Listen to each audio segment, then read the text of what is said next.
몇 번을 말해야 알아들으네? 죄송합니다. 짝.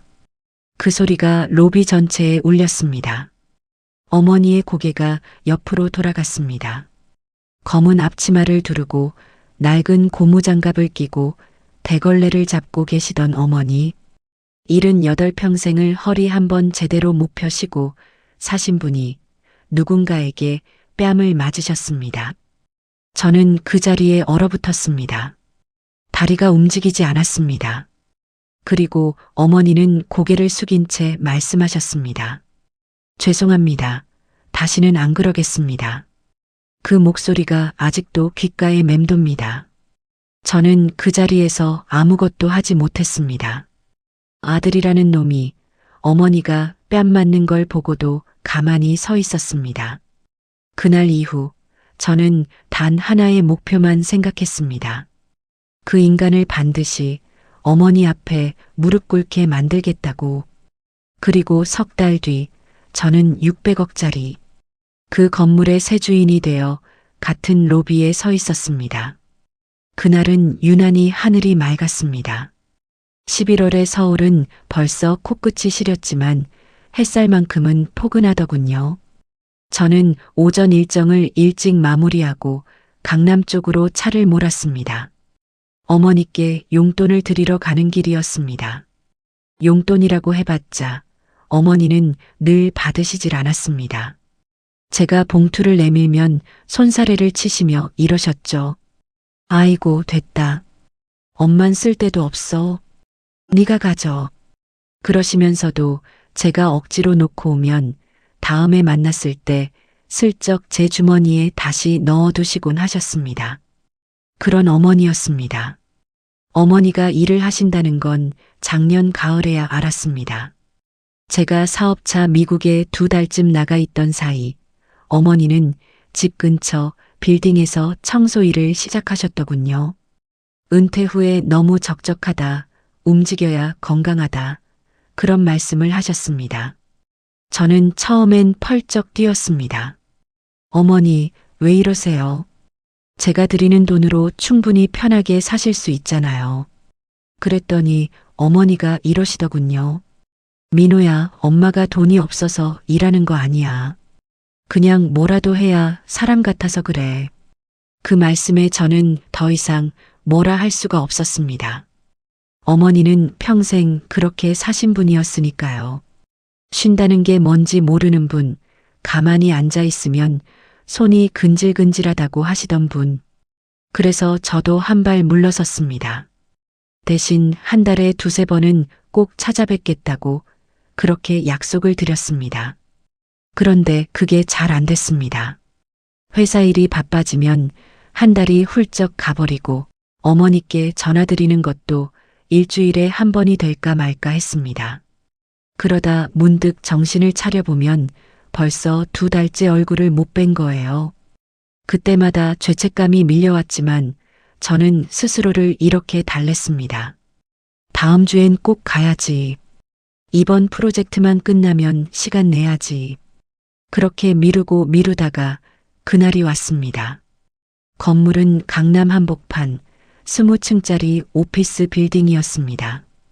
1층에 커피 프랜차이즈와 분식집이 있고 2층부터 사무실들이 빼곡히 들어찬 전형적인 상업용 건물이었죠.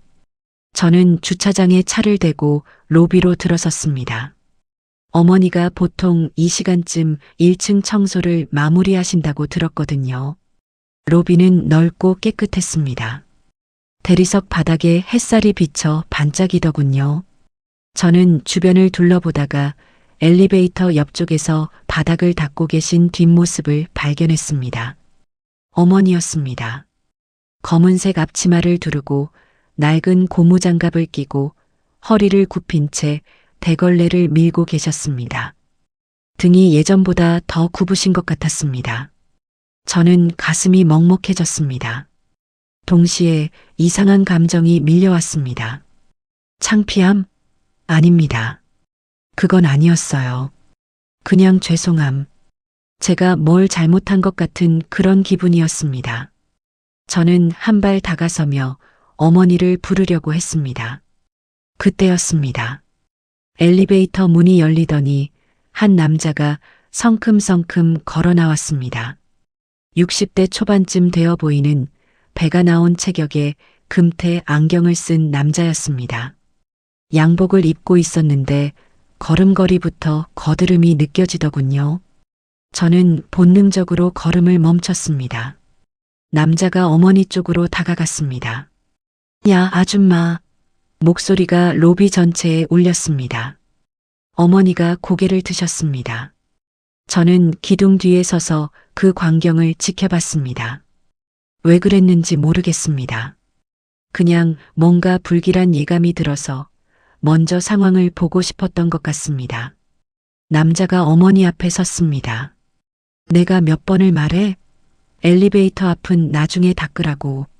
손님들 다 지나가고 나서 닦으라니까. 어머니가 고개를 숙이셨습니다. 죄송합니다. 오늘 일정이 좀 밀려서 일정이 밀리면 네가 알아서 조절을 해야지. 내가 언제 저게 이 얘기했어? 응? 귀가 안 들려? 남자의 목소리가 점점 높아졌습니다. 저는 주먹을 꽉 쥐었습니다. 저 인간이 누군지는 몰랐지만 저렇게 말할 권리가 있는 사람은 세상에 없다고 생각했습니다. 하지만 저는 움직이지 못했습니다. 왜 그랬을까요? 아마 어머니가 창피해 하실까봐. 아들 앞에서 저런 모습을 보이고 싶지 않으셨을 거라는 생각에 그 순간 일이 벌어졌습니다. 남자가 손을 들었습니다. 짝! 소리가 로비에 울렸습니다. 어머니의 고개가 옆으로 돌아갔습니다. 뺨을 맞으신 겁니다. 저는 눈을 의심했습니다. 분명히 봤는데도 믿을 수가 없었습니다. 저 인간이 지금 우리 어머니를 때렸다고? 어머니는 뺨을 감싸지도 않으셨습니다. 그냥 고개를 숙이신 채 낮은 목소리로 말씀하셨습니다. 죄송합니다. 다시는 안 그러겠습니다. 그 목소리가, 그 고개 숙인 모습이, 저는 그 자리에 얼어붙었습니다. 다리가 움직이지 않았습니다. 머릿속이 하얘졌습니다. 분노가 치밀어 오르는데 몸이 따라가질 않았습니다. 남자는 코웃음을 치더니 다시 엘리베이터로 향했습니다. 관리소장 불러. 할 말 있으니까. 그 말을 남기고 남자는 사라졌습니다. 저는 한참을 그 자리에 서 있었습니다. 어머니는 여전히 고개를 숙이고 계셨습니다. 손에 들린 대걸레가 미세하게 떨리고 있었습니다. 저는 그제야 걸음을 뗐습니다. 어머니가 고개를 드셨습니다. 저를 보시더니 눈이 커지셨습니다. 그리고 곧 표정을 감추셨습니다. 아무 일도 없었다는 듯이, 아이고, 민호 왔어? 언제 왔어? 저는 아무 말도 할 수가 없었습니다. 그냥 어머니 앞에 서서 어머니의 얼굴을 봤습니다. 왼쪽 뺨이 벌겋게 달아올라 있었습니다. 어머니는 그걸 손으로 슬쩍 가리시며 웃으셨습니다. 아, 이거 아까 문에 부딪혔어. 엄마가 요새 눈이 침침해서. 거짓말인 거 알았습니다. 저도 알고 어머니도 제가 안다는 걸 아셨을 겁니다.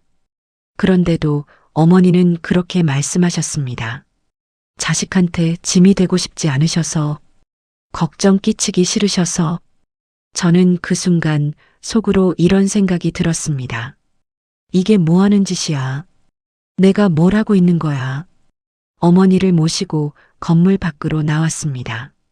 근처 커피숍에 들어가서 자리에 앉았는데 어머니는 연신 괜찮다고 하셨습니다. 별일 아니야. 저 사람이 좀 까다로운 사람이긴 한데 원래 그래. 다들 그렇게 참고 일하는 거야. 저는 물었습니다. 어머니, 저 사람이 누구예요? 어머니가 잠시 망설이시더니 대답하셨습니다. 건물주야. 황 사장이라고. 건물주. 저는 이를 악물었습니다. 건물주라고 청소하는 분 뺨을 때려도 되는 겁니까? 그게 무슨 권리입니까? 저는 어머니께 말씀드렸습니다. 어머니, 그만두세요. 이런 데서 일하시면 안 돼요. 어머니가 고개를 저으셨습니다. 안 돼. 여기 그만두면 또 다른 데 가야 하는데 엄마 나이에 일자리 구하는 거 쉬운 줄 알아? 여기라도 다녀야지. 어머니, 제가 드리는 돈으로 민호야. 어머니가 제 말을 자르셨습니다. 목소리가 단호하더군요. 엄마가 네 돈 받아서 놀고 먹는 노인네 되기 싫어. 엄마는 죽을 때까지 일하고 싶어? 그게 네 돈 받아서 사는 것보다 엄마한테는 나아. 저는 할 말이 없었습니다. 어머니는 늘 그런 분이셨습니다. 당신이 힘든 건 절대 내색 안 하시고 아들한테 기대거나 짐이 되는 건 죽어도 싫어하시는 분. 그래서 더 가슴이 아팠습니다. 그래서 더 미안했습니다. 집에 돌아온 건 저녁 8시쯤이었습니다. 저는 거실 소파에 앉아서 한참을 멍하니 있었습니다. 술을 마셨습니다. 위스키 한 병을 혼자 거의 비웠습니다. 마시면서 계속 그 장면이 떠올랐습니다. 퍽! 그 소리. 죄송합니다. 다시는 안 그러겠습니다. 그 목소리. 어머니의 고개 숙인 모습. 저는 눈을 감았습니다. 눈물이 나올 것 같았지만 나오지 않았습니다. 대신 분노가 차올랐습니다. 속에서부터 끓어오르는 참을 수 없는 분노. 저는 생각했습니다. 내가 바빠서, 내가 일한다고 어머니를 이렇게 두었구나. 내가 찾아뵙지 않는 사이에 어머니는 저런 인간한테 뺨을 맞고 계셨구나. 그리고 또 생각했습니다. 저 인간이 건물주라고? 저는 벌떡 일어나 서재로 갔습니다. 컴퓨터를 켜고 건물 정보를 검색했습니다.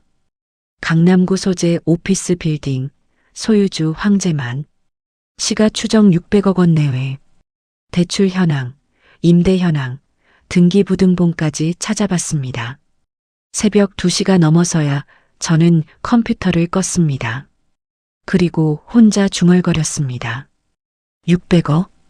그 돈이면 살 수 있겠네. 저는 그날 밤 결심했습니다. 저 건물을 사겠다고. 저 인간을 어머니 앞에 무릎 꿇게 만들겠다고. 뺨을 때린 그 손으로 직접 땅바닥을 짚게 만들겠다고. 그 뒤로 며칠간 저는 정상적인 일상을 보낼 수가 없었습니다. 회사에 출근해도 머릿속은 온통 그 장면뿐이었습니다. 회의 중에도 서류를 검토하면서도 점심을 먹으면서도 눈을 감으면 어머니의 고개 숙인 모습이 떠올랐고 귀를 막아도 그 남자의 고함 소리가 들리는 것 같았습니다. 그러면서도 저는 어머니께 전화를 드리지 못했습니다. 무슨 말을 해야 할지 몰랐거든요. 그날 일을 다시 꺼내면 어머니는 또 괜찮다고 하실 게 뻔했습니다. 아무 일도 아니라고, 신경 쓰지 말라고. 그러면 저는 또 아무것도 못할 테고. 그게 싫었습니다. 그래서 저는 다른 방식을 택했습니다. 회사 일을 마친 저녁, 저는 차를 몰고 그 건물로 갔습니다. 주차장에 차를 대고 로비에는 들어가지 않았습니다. 그냥 건물 앞에 서서 위를 올려다봤습니다.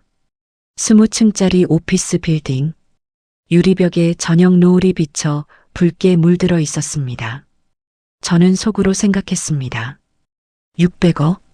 내 전 재산을 다 긁어 모으면 가능할까? 저는 54살 비상장 투자회사 대표입니다. 잘 나가는 편이냐고요? 글쎄요. 적어도 남부럽지 않게 살아왔다고는 말할 수 있습니다. 강남에 아파트도 있고 계좌에 현금도 있고 투자해둔 자산도 있습니다. 하지만 600억은 그건 다른 차원의 이야기였습니다. 그런데 이상하게도 불가능하다는 생각은 들지 않았습니다. 저는 건물을 올려다보며 중얼거렸습니다. 할 수 있어. 아니, 해야 해. 다음 날 저는 오랜 동료에게 연락을 했습니다. 차영석. 저보다 7살 아래 47의 M&A 전문 변호사입니다.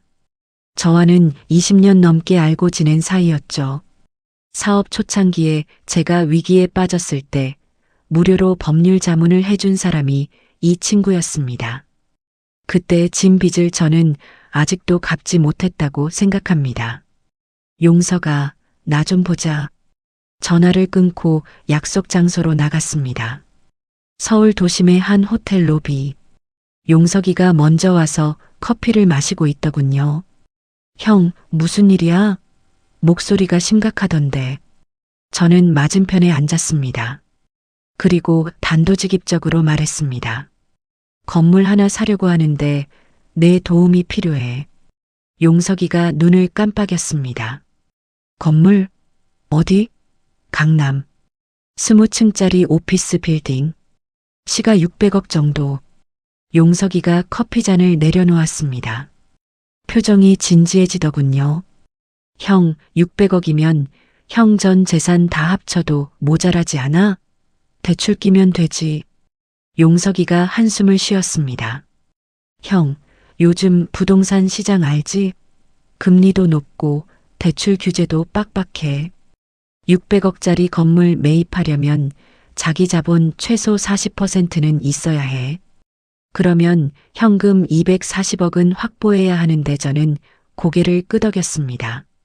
알아. 그래도 알아봐줘. 용석이가 저를 빤히 쳐다봤습니다. 오랜 친구 사이라 제 표정만 봐도 뭔가 있다는 걸 눈치챈 것 같았습니다. 형, 왜 갑자기 그 건물이야? 투자 목적이야? 저는 잠시 망설였습니다.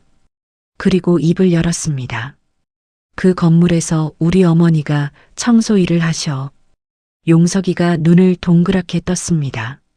네, 어머니가? 저는 그날 있었던 일을 말해줬습니다. 건물주 황재만이라는 인간이 어머니의 뺨을 때린 것. 어머니가 고개를 숙이고 죄송하다고 한 것. 저는 그 자리에 있었으면서도 아무것도 못했다는 것. 용석이는 제 이야기를 듣고 한참을 말이 없었습니다. 그러다가 낮은 목소리로 말했습니다. 형, 그래서 그 건물을 사겠다는 거야? 저는 고개를 끄덕였습니다. 그래. 그 인간 손에서 건물을 뺏고 어머니 앞에 무릎 꿇게 만들 거야. 용석이가 한숨을 쉬었습니다. 형, 이건 감정적인 결정이야. 600억이 얼마야? 복수하려고 전 재산 거는 거 솔직히 미친 짓이야. 저는 웃었습니다. 쓴웃음이었습니다. 알아. 미친 짓이겠지. 그런데 용서가, 나는 그날 그 자리에서 아무것도 못했어. 어머니가 뺨 맞는 걸 보고도 가만히 있었다고. 저는 손으로 이마를 짚었습니다. 그게 계속 생각나. 눈 감아도 눈 떠도 어머니가 고개 숙이고 있는 그 모습이. 내가 아들 노릇을 제대로 했으면 어머니가 저런 데서 일 안 하셨을 텐데. 내가 더 자주 찾아뵀으면 진작에 알았을 텐데. 용석이가 아무 말 없이 저를 바라봤습니다. 저는 고개를 들어 용석이의 눈을 마주쳤습니다. 용석아, 나 도와줘. 이거 하나는 꼭 해야겠어. 평생 후회하지 않으려면. 용석이는 한참을 저를 보더니 천천히 고개를 끄덕였습니다. 알았어, 형. 일단 조사부터 해볼게. 등기부등본, 근저당 현황, 임대차 계약, 건물주 재정 상태 다 파악해서 정리해 줄 테니까. 고마워. 근데 형, 한 가지만 물어볼게. 용석이가 진지한 얼굴로 말했습니다. 그 사람이 건물 안 팔겠다고 하면 어떡할 거야? 저는 대답했습니다. 팔게 만들어야지. 어떻게? 저는 창밖을 바라봤습니다. 저녁 노을이 붉게 물들고 있었습니다. 그건 그때 가서 생각해 볼게. 그날 밤 저는 집에 돌아와서 오래된 상자를 열었습니다. 서재 구석에 있던 먼지가 쌓인 상자. 거기에는 어머니와 관련된 물건들이 들어 있었습니다. 제가 어렸을 때 쓴 일기장, 어머니가 보내주신 손편지, 아버지 영정 사진, 그리고 낡은 사진 한 장. 사진 속에서 젊은 어머니가 웃고 계셨습니다. 28쯤 되셨을 때 사진 같았습니다. 아버지가 돌아가시기 전 우리 가족이 아직 온전했을 때 어머니는 환하게 웃고 계셨고 어린 제가 어머니 무릎에 앉아 있었습니다. 저는 사진을 한참 들여다봤습니다. 어머니, 저는 혼자 중얼거렸습니다. 그때 어머니는 28이었고 저는 4살이었습니다. 아버지가 돌아가신 건 그로부터 3년 뒤 제가 7살 때였습니다. 어머니는 31살의 과부가 되셨고 그때부터 평생을 혼자 저를 키우셨습니다. 식당에서 설거지, 공장에서 미싱일, 아파트 경비 보조, 식당, 주방 보조, 청소 어머니가 안 해보신 일이 없었습니다. 저를 대학 보내려고, 저 결혼시키려고, 손주 선물 사주려고 어머니는 평생을 일만 하셨습니다. 한 번도 쉬신 적이 없었습니다. 그런 어머니가 78이 되어서도 청소 일을 하고 계셨던 겁니다. 저는 사진을 상자에 다시 넣고 뚜껑을 덮었습니다. 그리고 다짐했습니다. 이번엔 제가 어머니를 지키겠습니다.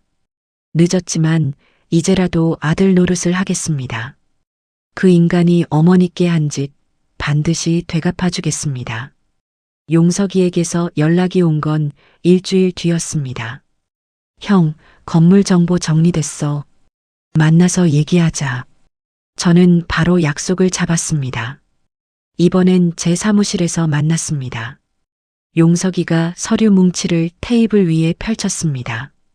등기부등본, 건축물 대장, 임대차 현황, 감정평가서, 그리고 황제만이라는 인간의 신상 정보까지. 형, 일단 건물부터 볼게. 용석이가 서류를 하나씩 넘기며 설명했습니다. 건물 시가는 약 620억 정도야. 근저당이 280억 잡혀 있고 임대 수익이 연간 32억 정도 들어와. 공실률은 거의 없어. 괜찮은 물건이긴 해. 저는 고개를 끄덕였습니다. 그래서 살 수 있어? 용석이가 잠시 뜸을 들이더니 말했습니다. 쉽진 않아. 근데 불가능하진 않아. 어떻게? 형, 현재 자산 현황 대충 파악해봤어. 부동산, 금융자산, 투자금 다 합치면 약 280억 정도 되더라고. 저는 끄덕였습니다. 대충 맞는 수치였습니다. 거기에 회사 지분 매각하거나 담보대출 받으면 50억 정도 더 만들 수 있을 거야. 그러면 330억, 나머지 290억은 금융권 대출로 커버해야 하는데. 용석이가 미간을 찌푸렸습니다. 솔직히 이 규모 대출 받으려면 꽤 까다로워. 금리도 높고 심사도 빡빡하고. 그래도 형 신용이면 불가능하진 않을 거야. 저는 물었습니다. 기간은? 용석이가 생각에 잠기더니 말했습니다. 모든 게 순조롭게 진행된다는 가정하에 한 달? 근데 가장 큰 문제가 있어. 뭔데? 황제만이 안 팔겠다고 하면. 저는 한숨을 쉬었습니다. 그게 문제였습니다. 용석이가 말했습니다. 내가 조사해 본 바로는 이 사람 건물 팔 생각 없어. 임대 수익 잘 나오고 시세도 계속 오르고 있어서 굳이 팔 이유가 없지. 저는 물었습니다. 약점은 없어? 용석이가 서류 한 장을 꺼냈습니다. 이게 재밌어. 서류에는 황제만의 사업 내역이 정리되어 있었습니다. 부동산 임대업 외에도 몇 개의 법인을 운영하고 있었는데 그중 2개가 적자 상태였습니다. 용석이가 설명했습니다. 이 사람 몇 년 전에 상가 개발 사업 뛰어들었다가 크게 손해봤어. 분양이 안 돼서 자금 회전이 막혔거든. 지금도 그 빚 갚느라 허덕이는 것 같아. 저는 눈을 가늘게 떴습니다. 그럼 현금이 급한 상황이라는 거네? 맞아. 근데 겉으로는 티를 안 내. 허세가 심한 사람인 것 같더라고. 용석이가 또 다른 서류를 꺼냈습니다. 그리고 이건 좀 조심해야 하는 정보인데. 뭔데? 이 건물 불법 증축 의심이 있어. 옥상 부분에 허가 없이 구조물을 올린 것 같거든. 아직 적발 안 됐지만 신고 들어가면 과태료의 시정 명령까지 나올 수 있어. 저는 고개를 끄덕였습니다. 그건 좋은 정보였습니다. 그리고 세입자들 사이에서 이상한 소문도 있어. 무슨 소문? 권리금 횡령. 가게 나갈 때 권리금 중간에서 떼먹었다는 얘기가 돌더라고. 저는 팔짱을 끼고 생각에 잠겼습니다. 용석이가 물었습니다. 형, 어떻게 할 거야? 저는 대답했습니다. 일단 전공법으로 가자. 매수 의향서 보내. 지금 안 팔겠다고 할 텐데?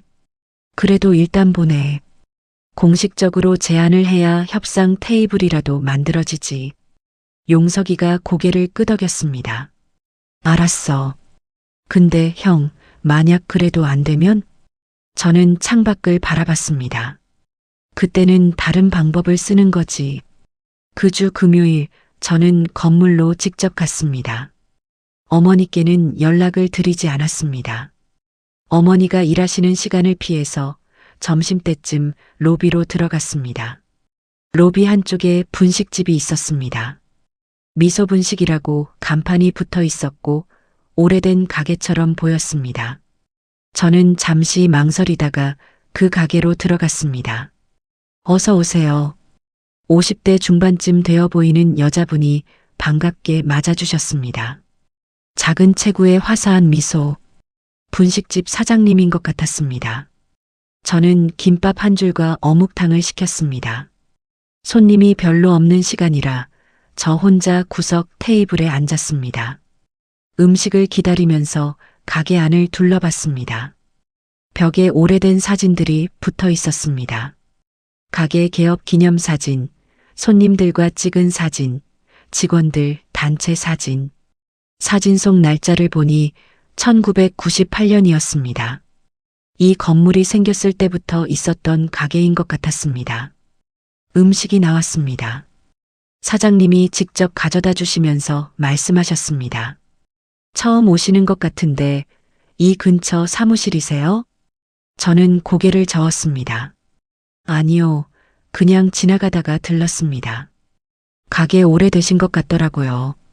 사장님이 웃으셨습니다. 아이고, 네. 여기서 25년 넘게 했어요. 이 건물 처음 생겼을 때부터 저는 물었습니다. 건물주분이랑도 오래 아시겠네요. 그 순간 사장님의 표정이 살짝 굳었습니다. 아주 잠깐이었지만 저는 놓치지 않았습니다. 뭐네. 오래 알죠. 말투가 갑자기 차가워졌습니다. 뭔가 있구나 싶었습니다. 저는 더 묻지 않고 밥을 먹었습니다. 그리고 계산을 하면서 슬쩍 말을 꺼냈습니다. 사장님, 제가 이 건물 매입을 검토하고 있거든요. 네. 사장님이 눈을 동그랗게 떴습니다. 저는 명함을 꺼내 건넸습니다. 제 회사 이름과 대표이사라는 직함이 적힌 명함. 혹시 건물이나 건물주에 대해서 알고 계신 거 있으시면 연락 주시면 감사하겠습니다. 사장님이 명함을 받아들고 한참을 들여다봤습니다. 그리고 저를 빤히 쳐다보셨습니다. 왜 이 건물을 사려고 하세요? 저는 잠시 망설였습니다. 그리고 솔직하게 말했습니다. 제 어머니가 이 건물에서 청소 일을 하세요. 얼마 전에 건물주한테 좀 안 좋은 일이 있었거든요. 사장님의 눈이 커졌습니다. 혹시 수님 아주머니 아드님이세요? 저는 놀랐습니다. 어머니 아세요? 사장님이 한숨을 쉬었습니다. 여기서 일하시는 분들 다 알죠. 수님 아주머니 정말 좋으신 분이에요. 저도 잘 챙겨주시고. 그리고 사장님이 목소리를 낮췄습니다. 저번에 황 사장이 아주머니한테 소리 지르는 거 저도 봤어요. 저는 물었습니다. 자주 그래요? 사장님이 고개를 끄덕였습니다. 청소하시는 분들한테는 늘 그래요. 말 함부로 하고 무시하고. 한 번은 복도에서 넘어지신 분한테 산재 처리 안 해주겠다고 협박하는 것도 봤어요. 저는 주먹을 꽉 쥐었습니다. 사장님이 말씀하셨습니다. 사실 저도 할 말이 많아요. 그 사람한테 당한 거 무슨 일이 있으셨어요? 사장님이 잠시 망설이다가 입을 열었습니다. 작년에 옆 가게가 나갔거든요. 그때 권리금 5천만 원 받기로 했는데 황 사장이 중간에서 3천만 원 떼갔어요. 새 임차인한테 따로 돈 받은 거죠. 저는 눈을 가늘게 떴습니다. 그거 불법 아닌가요? 사장님이 쓴웃음을 지었습니다. 불법이죠. 근데 증거가 없으면 어쩌겠어요. 그 사람 말 한마디면 우리는 쫓겨나야 하는 처지인데. 저는 말했습니다. 사장님, 그때 관련된 자료 혹시 있으세요? 사장님이 저를 빤히 바라봤습니다. 왜요? 저는 대답했습니다. 증거가 있으면 제가 쓸 수 있거든요. 사장님이 한참을 저를 보더니 천천히 고개를 끄덕였습니다. 좀 찾아볼게요. 연락처 남겨주세요. 저는 명함 뒷면에 제 개인 휴대폰 번호를 적어드렸습니다. 감사합니다, 사장님. 저는 가게를 나왔습니다. 로비를 지나면서 저는 속으로 생각했습니다. 황재만, 너 생각보다 빈틈이 많구나. 매수 의향서를 보낸 지 일주일 만에 답이 왔습니다. 용석이가 전화로 알려줬습니다. 형, 황재만 쪽에서 연락 왔어. 뭐래? 안 판대. 예상했던 대답이었습니다. 저는 물었습니다. 이유는? 팔 이유가 없다고. 건물 수익 잘 나오고 시세도 오르는데 왜 파냐고. 저는 한숨을 쉬었습니다. 그래, 알았어. 형, 어떻게 할 거야? 저는 잠시 생각했습니다. 그리고 말했습니다. 일단 기다려보자. 다른 쪽에서 뭔가 나올 것 같거든. 다른 쪽? 저는 분식집 사장님을 떠올렸습니다. 응, 설명하기 복잡해. 나중에 얘기할게. 미소분식 사장님한테 연락이 온 건 그로부터 사흘 뒤였습니다. 대표님, 저강 사장이에요. 자료 찾았어요. 만나서 얘기하기로 했습니다. 건물에서 좀 떨어진 카페에서 만났습니다. 사장님이 서류 봉투 하나를 건네셨습니다. 이게 뭐예요? 작년에 옆 가게 나갈 때 정리한 거예요. 권리금 계약서, 통장 거래 내역, 문자 캡처까지 있어요.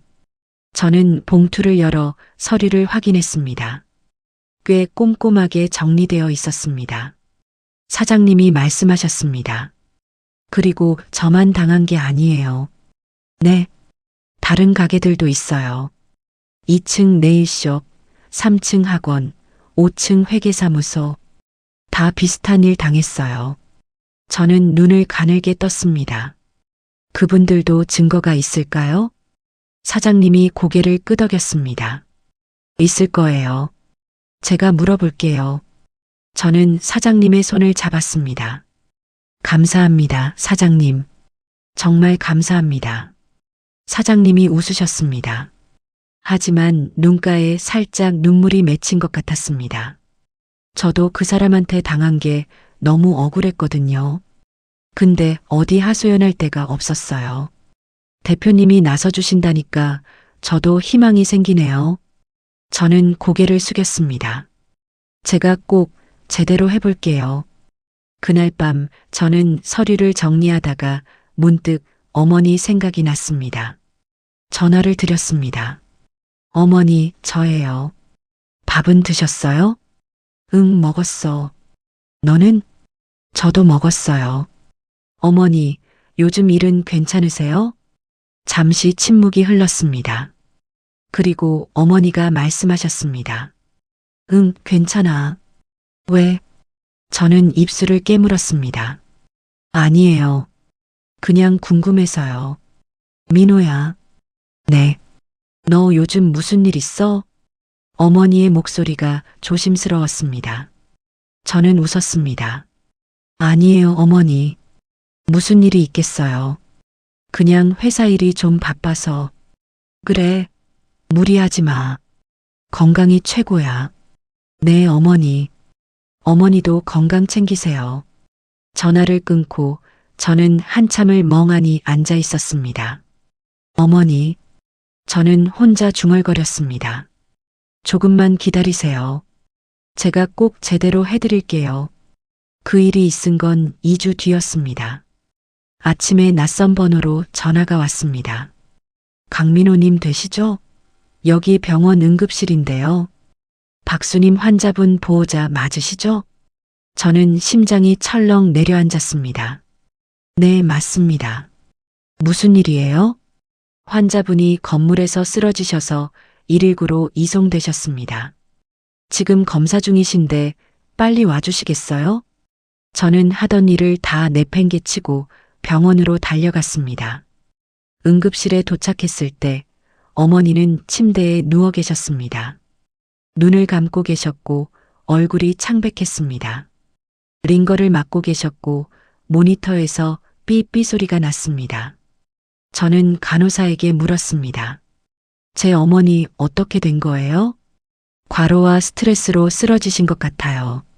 혈압도 많이 높으시고 지금 검사 결과 기다리고 있어요. 저는 어머니 곁에 앉았습니다. 어머니의 손을 잡았습니다. 손이 차갑고 거칠었습니다. 그때 어머니 가방이 눈에 들어왔습니다. 침대 옆 사물함 위에 놓여 있었습니다. 낡은 청가방. 저는 무심코 가방을 열었습니다. 그 안에서 낡은 고무장갑이 나왔습니다. 검은색 고무장갑. 손등 부분이 닳아서 구멍이 나 있었습니다. 손가락 부분도 갈라져 있었고 냄새도 났습니다. 얼마나 오래 쓰신 건지 고무가 삭아서 푸석푸석했습니다. 저는 그 고무장갑을 한참 들여다봤습니다. 어머니는 왜 이걸 안 버리셨을까? 새 고무장갑 사면 얼마나 한다고. 그때 어머니가 눈을 떴습니다. 민호야? 어머니, 저예요. 괜찮으세요? 어머니가 힘없이 웃으셨습니다. 아이고, 왜 왔어? 바쁠 텐데. 어머니가 쓰러지셨는데 제가 안 오면 어떡해요? 어머니가 고개를 저으셨습니다. 괜찮아, 괜찮아. 좀 어지러워서 그런 거야. 금방 나아. 저는 어머니의 손을 꼭 잡았습니다. 그리고 물었습니다. 어머니, 이거 왜 아직 쓰세요? 제가 고무장갑을 보여드렸습니다. 어머니가 멋쩍은 표정을 지으셨습니다. 아, 그거 아직 쓸만해서. 구멍 났잖아요. 구멍 나도 돼. 물만 안 새면 되지. 저는 입술을 깨물었습니다. 어머니, 응? 저한테 왜 말 안 하셨어요? 뭘? 저는 잠시 망설였습니다. 그리고 말했습니다. 건물주한테 맞은 거. 어머니의 표정이 굳었습니다. 누가 그래? 저는 고개를 숙였습니다. 제가 봤어요. 그날 로비에서 어머니 뺨 맞는 거. 어머니가 한참을 말이 없으셨습니다. 그리고 낮은 목소리로 말씀하셨습니다. 그랬구나. 어머니, 왜 참으셨어요? 왜 저한테 말씀 안 하셨어요? 어머니가 천장을 바라보셨습니다. 말해서 뭐해? 네가 걱정할까 봐. 저는 눈시울이 뜨거워졌습니다. 어머니, 저 이제 어른이에요. 제가 어머니 걱정할 나이 아니에요. 어머니가 저한테 기대셔야죠. 어머니가 쓴웃음을 지으셨습니다. 민호야, 엄마는 니한테 짐이 되기 싫어. 저는 눈물이 흘렀습니다. 어머니가 언제 저한테 짐이었어요. 평생 저 키우시느라 고생만 하셨잖아요. 어머니의 눈에서도 눈물이 흘렀습니다. 아이고, 울긴 왜 울어. 어머니가 힘없이 제 손을 쓰다듬으셨습니다. 저는 어머니의 손을 잡은 채 혼자 다짐했습니다. 이 고무장갑, 다시는 어머니 손에 안 끼게 해드릴게요. 꼭요. 어머니는 일주일간 입원하셨습니다. 다행히 큰 이상은 없었지만 의사 선생님이 당분간 무리하지 말라고 하셨습니다. 저는 어머니께 일을 그만두시라고 말씀드렸습니다. 이번엔 어머니도 고개를 끄덕이셨습니다. 그래, 좀 쉬어야겠다. 저는 안도했습니다. 하지만 동시에 더 조급해졌습니다. 건물을 빨리 사야 한다. 황제만을 빨리 끌어내려야 한다. 그런데 일이 꼬이기 시작했습니다. 용석이한테 연락이 왔습니다. 형, 문제가 생겼어. 뭔데? 황제만이 형 움직임 눈치챈 것 같아. 저는 미간을 찌푸렸습니다. 어떻게? 모르겠어. 근데 갑자기 다른 매수자를 끌어들였어. 형보다 더 높은 가격 부른다고. 저는 이를 악물었습니다. 누군데? 정확히는 몰라. 근데 황제만이 일부러 경쟁 붙인 것 같아. 가격 올려서 형 떨어뜨리려는 거지. 저는 한숨을 쉬었습니다. 그것만이 아니었습니다. 며칠 뒤 거래하던 은행에서 연락이 왔습니다. 강 대표님, 죄송한데요. 대출 심사가 좀 까다로워질 것 같습니다. 무슨 말이에요? 상부에서 추가 서류를 요청하고 있어서요. 심사 기간이 길어질 것 같습니다. 저는 뭔가 이상함을 느꼈습니다. 용석이를 불러서 물었습니다. 이거 황제만이 손 쓴 거 아냐?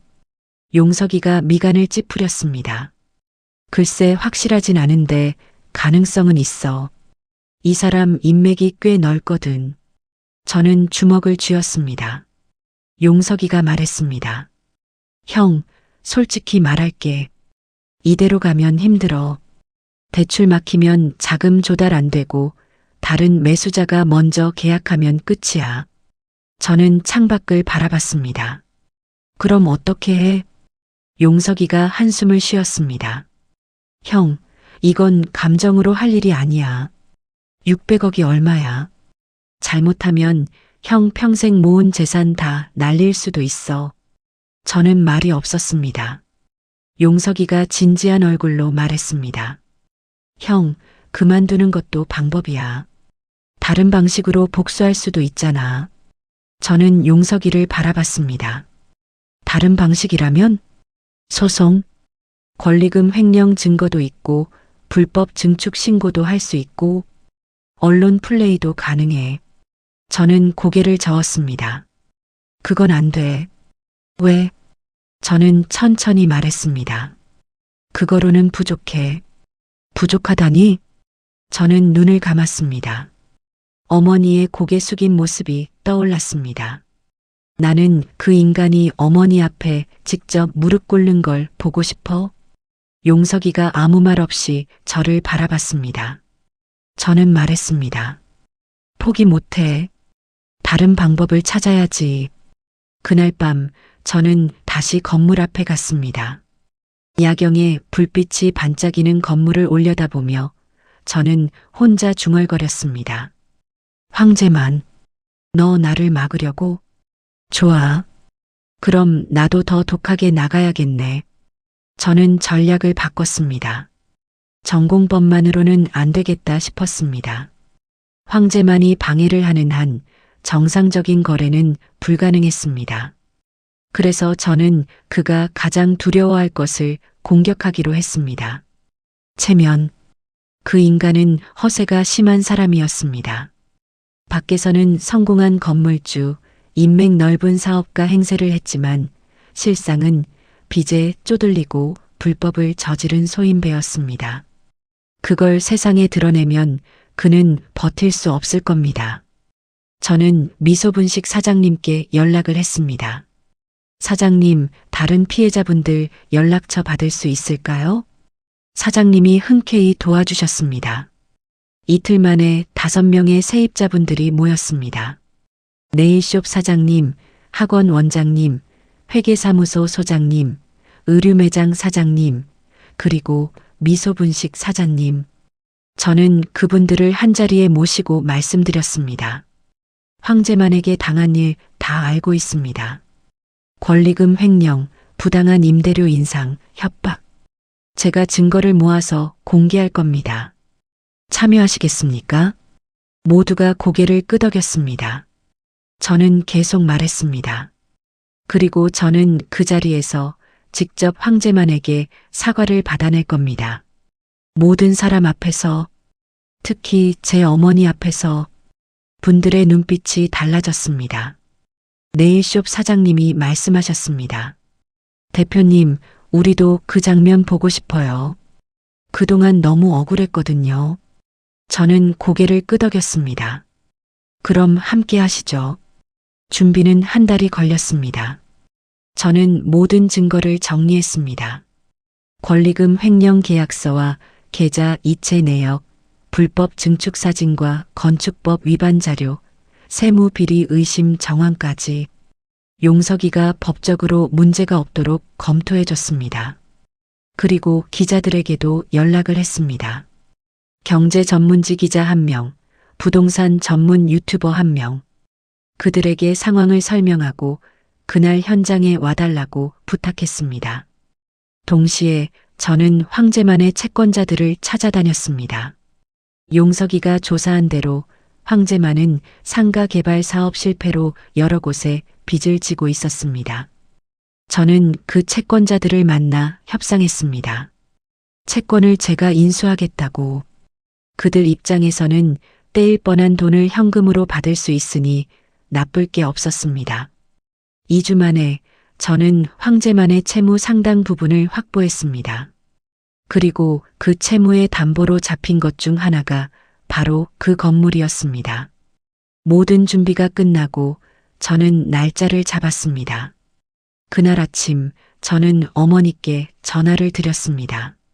어머니, 오늘 저랑 잠깐 나가실 수 있으세요?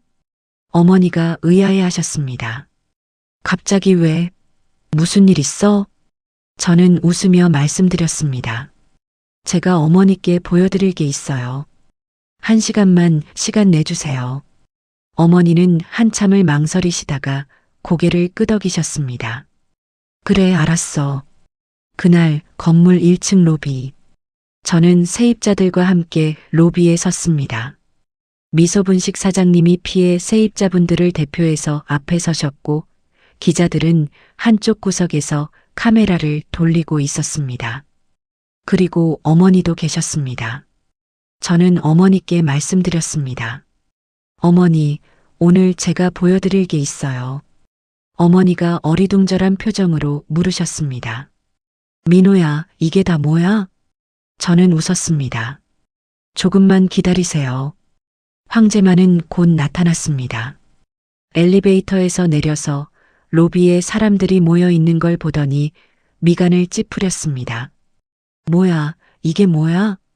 저는 앞으로 나섰습니다. 황 사장님, 오랜만입니다. 황제만이 저를 알아봤습니다. 당신이 건물 산다던 그 사람? 저는 고개를 끄덕였습니다. 네, 맞습니다. 그리고 오늘 실제로 건물을 사게 됐습니다. 황제만의 표정이 굳었습니다. 무슨 소리야? 저는 서류 봉투를 꺼내 그에게 건넸습니다. 매매 계약서입니다. 황 사장님이 안 파시려고 했지만 저는 다른 방법을 찾았습니다. 무슨 방법? 저는 설명했습니다. 황 사장님의 채권자들과 얘기했습니다. 사장님이 가진 빚 상당히 많으시더군요. 그분들이 채권을 저한테 양도하셨습니다. 그리고 황 사장님이 담보로 잡은 이 건물 저한테 넘어오게 됐습니다. 황제만의 얼굴이 하얗게 질렸습니다. 그게 무슨... 저는 차갑게 말했습니다. 쉽게 말하면 사장님은 이제 이 건물 주인이 아닙니다. 황제만이 부들부들 떨었습니다. 이게 무슨 짓이야? 소송 걸겠어. 저는 담담하게 대답했습니다. 그러시죠. 근데 그 전에 이것 좀 보시죠. 저는 다른 서류를 꺼냈습니다. 권리금 횡령 증거, 불법 증축 사진, 세무 비리 자료. 이건 황 사장님이 저지른 불법 행위 증거입니다. 기자들도 와 있으니까 곧 기사 나갈 겁니다. 황제만이 주변을 둘러봤습니다. 기자들의 카메라가 그를 향해 있었습니다. 세입자들의 눈빛이 차가웠습니다. 이건 저는 마지막으로 말했습니다. 그리고 황 사장님, 저는 어머니를 가리켰습니다. 저분이 누군지 아시겠습니까? 황제만이 어머니를 봤습니다. 표정이 일그러지더군요. 저 청소하는. 저는 고개를 끄덕였습니다. 네.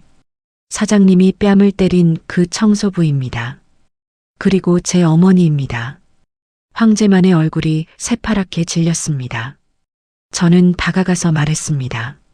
낮지만 단호한 목소리로 사과하십시오. 뭐라고? 제 어머니께 사과하십시오. 그리고 무릎 꿇으십시오. 황제만이 떨리는 목소리로 말했습니다. 내가 왜? 저는 눈을 가늘게 떴습니다. 안 하시겠습니까? 그럼 이 자료 전부 공개하겠습니다. 기사 나가고 고발 들어가면 어떻게 되실지 아시죠? 황제만의 눈이 흔들렸습니다. 주변의 세입자들이 입을 열었습니다. 무릎 꿇어요. 사과해요. 당신 때문에 우리가 얼마나 힘들었는지 알아? 황제만은 사방에서 쏟아지는 시선에 압도당한 것 같았습니다. 그리고 결국 천천히 무릎을 꿇었습니다. 저는 어머니 곁으로 가서 말씀드렸습니다. 어머니, 저 사람이 사과할 거예요. 어머니는 아무 말 없이 황제만을 바라보셨습니다. 황제만이 떨리는 목소리로 말했습니다. 죄송합니다. 어머니는 한참을 그를 내려다보셨습니다. 그리고 담담하게 말씀하셨습니다. 됐어요. 일어나요. 저는 어머니의 그 한마디에 가슴이 뭉클해졌습니다.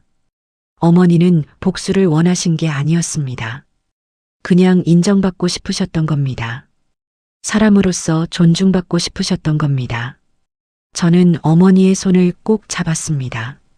그로부터 한 달 뒤, 황제만은 건물을 잃었고 비리가 언론에 보도되면서 다른 건물들까지 압류 위기에 처했습니다. 세입자들의 고발로 수사도 시작됐다고 들었습니다. 어떻게 됐는지는 더 이상 관심이 없었습니다. 그건 제 목표가 아니었으니까요. 저는 건물의 새 주인이 되었습니다. 첫 번째로 한 일은 미소분식 사장님을 비롯한 세입자분들의 임대료를 동결하는 것이었습니다. 그리고 청소 노동자분들의 처우를 개선했습니다. 최저임금 이상의 급여, 유급휴가, 산재 보험 가입까지. 두 번째로 한 일은 어머니를 건물 옥상으로 모시는 것이었습니다. 어머니, 여기 올라와 보세요. 저는 어머니의 손을 잡고 옥상으로 올라갔습니다. 11월의 서울은 차가웠지만 햇살은 따뜻했습니다. 옥상의 선이 서울 시내가 한눈에 보였습니다. 강남의 빌딩들이 반짝이고 멀리 남산타워도 보였습니다. 어머니는 한참을 말없이 서울 하늘을 바라보셨습니다. 그리고 말씀하셨습니다. 민호야, 이런 거 안 해도 됐어. 저는 가방에서 뭔가를 꺼냈습니다. 낡은 고무장갑. 어머니 병원 가방에서 가져온 것이었습니다. 어머니, 이거 기억하세요? 어머니가 고무장갑을 보더니 쓴웃음을 지으셨습니다. 아이고, 그거 왜 아직 가지고 있어? 저는 어머니의 손을 잡았습니다. 어머니, 이제 이거 안 끼셔도 돼요. 아니, 끼시면 안 돼요. 어머니가 저를 바라보셨습니다. 저는 말씀드렸습니다. 어머니, 저 어렸을 때요. 어머니가 새벽에 나가시면 저 혼자 이불 뒤집어 쓰고 울었거든요. 엄마가 어디 갔는지, 왜 안 오는지 무서웠어요. 어머니의 눈에 눈물이 맺혔습니다. 그런데 어머니가 돌아오시면요. 손에서 항상 이 고무장갑 냄새가 났어요. 세제 냄새. 그걸 맡으면 엄마가 왔구나. 이제 괜찮다 그런 생각이 들었어요. 저도 눈물이 흘렀습니다. 어머니, 저 이만큼 컸어요. 어머니가 새벽마다 나가서 이 고무장갑 끼고 일하셔서 저 이만큼 컸어요. 저는 어머니를 꼭 안았습니다. 그러니까 이제는 제가 어머니 지켜드릴게요. 늦었지만 이제라도요. 어머니가 제 등을 쓰다듬으셨습니다. 아이고, 아이고. 어머니도 우셨습니다. 처음으로 제 앞에서 소리내어 우셨습니다. 저도 함께 울었습니다. 한참을 그렇게 서 있었습니다. 햇살이 따뜻했고 바람이 불었습니다. 어머니의 흰 머리카락이 바람에 날렸습니다. 저는 생각했습니다. 통쾌함? 그런 것도 있었습니다. 황제만이 무릎 꿇던 그 순간 분명히 통쾌했습니다. 하지만 그것보다 더 큰 건 왜 더 빨리 못했을까? 왜 더 자주 찾아뵙지 않았을까? 왜 어머니가 저런 데서 일하시는 줄 몰랐을까? 그 회한이었습니다. 하지만 이제 저는 다짐했습니다. 남은 시간은 전부 어머니 곁에 있겠습니다. 아들 노릇, 이제라도 제대로 하겠습니다. 어머니가 말씀하셨습니다. 민호야, 네 어머니, 밥 먹으러 가자. 배고프다. 저는 웃었습니다. 네 어머니, 뭐 드시고 싶으세요? 어머니가 생각하시더니 말씀하셨습니다. 국밥, 오래된 국밥집 가자. 저는 어머니의 손을 잡았습니다. 그 손에서 세제 냄새가 나지 않았습니다. 저는 그게 좋았습니다. 우리는 옥상을 내려와 건물 밖으로 나왔습니다. 11월의 햇살이 따스했습니다. 어머니는 제 팔짱을 끼시더니 천천히 걸으셨습니다. 예전엔 항상 바쁘게 걸으시던 분이었는데, 종종 걸음으로 어딘가를 향해 가시던 분이었는데, 이렇게 느긋하게 걸으시는 어머니의 모습은 저도 처음 보는 것 같았습니다. 근처 골목에 오래된 국밥집이 있었습니다.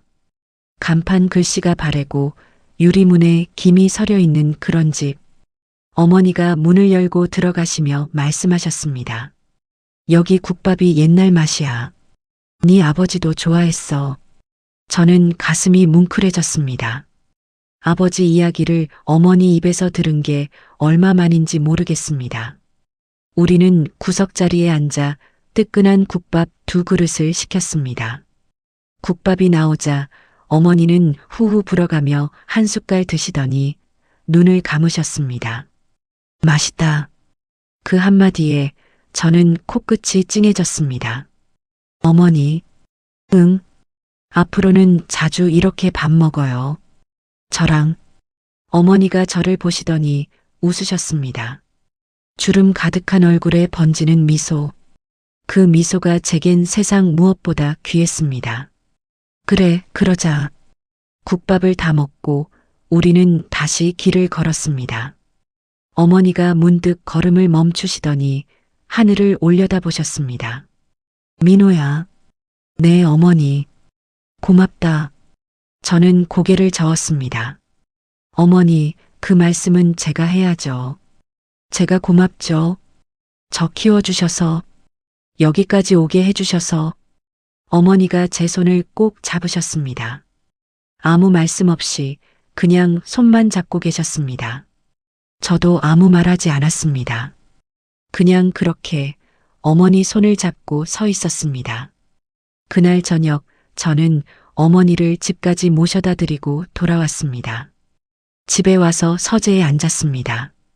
책상 위에는 낡은 고무장갑이 놓여 있었습니다. 어머니 가방에서 가져온 그것. 저는 그 고무장갑을 한참 들여다봤습니다. 구멍난 손등, 갈라진 손가락, 사가서 푸석푸석해진 고무. 이게 어머니의 평생이었구나. 저는 고무장갑을 서랍에 넣었습니다. 버리지 않았습니다. 버릴 수가 없었습니다. 이건 어머니의 훈장 같은 거니까요. 평생을 일하며 자식을 키워낸 그 세월의 증거니까요. 창밖으로 서울의 야경이 보였습니다. 저는 혼자 중얼거렸습니다. 어머니, 이제 제가 어머니 손 잡아드릴게요. 남은 시간은 전부요. 그렇게 그의 겨울이 지나갔습니다. 저는 일주일에 2번은 꼭 어머니를 찾아뵙습니다. 같이 밥을 먹고 같이 산책을 하고 가끔은 그냥 나란히 앉아 텔레비전을 봅니다. 별것 아닌 시간들이지만 저는 그 시간들이 좋습니다. 어머니는 요즘 부쩍 웃으십니다.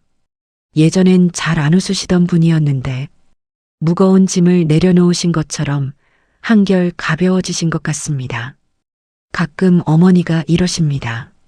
민호야, 오늘은 뭐 먹을까? 저는 대답합니다. 어머니가 드시고 싶은 거요. 그러면 어머니가 웃으시며 말씀하십니다. 그럼 국밥, 그 집 국밥.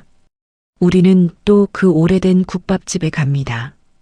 후후 불어가며 뜨끈한 국물을 마시고 밥알 하나 안 남기고 깨끗이 비웁니다. 그게 저희의 일상이 됐습니다. 600억짜리 건물을 샀냐고요? 네, 샀습니다. 근데 솔직히 말하면 그건 중요한 게 아니었습니다. 진짜 중요한 건 어머니와 함께하는 이 시간이었습니다. 늦었지만 이제라도 할 수 있어서 저는 그게 감사합니다. 오늘의 사연 여기까지입니다. 낡은 고무장갑 하나에 담긴 평생의 무게. 여러분은 어떻게 들으셨나요? 우리 어머니들, 우리 아버지들은 늘 그러셨죠. 괜찮다고, 아무 일도 아니라고. 자식한테 짐이 되기 싫다며 힘든 건 혼자 삼키시고 아픈 건 숨기시고 그렇게 평생을 사셨습니다. 그래서 오늘 사연이 더 마음에 남습니다. 늦었지만 이제라도 아들 노릇을 하겠다던 그 한마디가요. 여러분은 지금 어디에서 듣고 계신가요? 출퇴근길 지하철 안에서 늦은 밤 잠들기 전 이불 속에서 혹시 부모님 댁 근처를 지나시다가 듣고 계신 분도 있을까요? 오늘 사연 들으시고 문득 부모님 생각이 나셨다면 전화 한 통 드려보시는 건 어떨까요? 별일 없냐고, 밥은 드셨냐고, 그 한마디면 충분하니까요. 여러분의 이야기도 듣고 싶습니다. 오늘 사연 어떠셨는지, 혹시 비슷한 경험이 있으신지 댓글로 남겨주시면 저도 하나하나 읽어보겠습니다. 사연이 마음에 남으셨다면 구독과 좋아요, 알림 설정까지 부탁드립니다. 여러분의 작은 응원이 다음 사연을 만드는 큰 힘이 됩니다. 그럼 다음 사연에서 또 뵙겠습니다. 오늘도 들어주셔서 감사합니다.